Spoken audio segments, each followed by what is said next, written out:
பொதுவா கொள்கை ரீதியா இருக்கக்கூடியவர்கள் தொலைக்காட்சி விவாதிகள் பேசிக் கொண்டிருப்பார்கள். நடிகர் அவருக்கு கொள்கை தெரியுமா அப்படிங்கிற விமர்சனம் இன்றைக்கு வரைக்கும் வைத்துக் கொண்டிருப்பார்கள். 75 வருடங்களாக கொள்கை பேசிய தலைவர்கள் இதுவரையும் என்ன மாற்றத்தை உருவாக்கி இருக்கிறார்கள்? 2021 பிரச்சாரம் திமுக செய்த பொழுது தமிழகத்தை கடனில் செலுத்திய மாநிலம் அதிமுக 5 லட்சம் கோடியை விட்டு சென்றது. 15 வருஷமா 5 லட்சம் கோடி தமிழக அரசு வாங்கியது.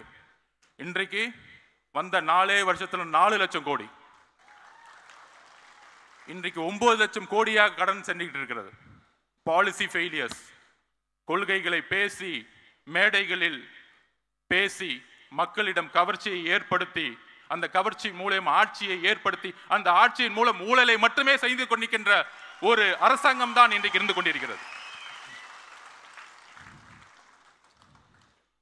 மேம்பட்ட நாடுகளில் ஊழல் எப்படி இருக்குன்னா, வளர்ச்சி ஊழல், பொருளாதாரத்தை உருவாக்குவாங்க, அதுல ஊழல் இருக்கும்.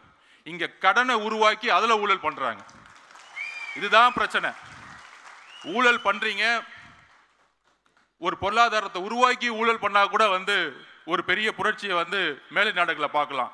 இங்க கடனை உருவாக்கி ஊழலை செய்து கொண்டிருக்கிறார்கள். நம்மளுடைய தலையில எல்லாம் 9 லட்சம் கோடி இருக்கு. இன்னைக்கு 4 வருஷத்துல 4 லட்சம் கோடி. கேட்டா பொருளாதாரம் வளர்ந்துருச்சு, 10 லட்சம் கோடியை கொண்டு வந்துட்டோம். எல்லாமே மீடியா செட்டிங், பக்கா செட்டிங். செட்டிங் பண்ற தவிர எதுவுமே தெரியாது. நான் ஒன்னே ஒன்று கேட்குறேன். என் தலைவரை பார்த்து நடிகருக்கிறீங்க. அவர் எப்பயுமே சொன்னார், இப்போ கூட பதிவில், என்னுடைய ஒரே ஒரு கமிட்மெண்ட் இருக்கு, முடிந்த உடனே என்னுடைய வாழ்க்கை முழுவதும் மக்களுக்காக டிக்ளேர் பண்ணிட்டார்.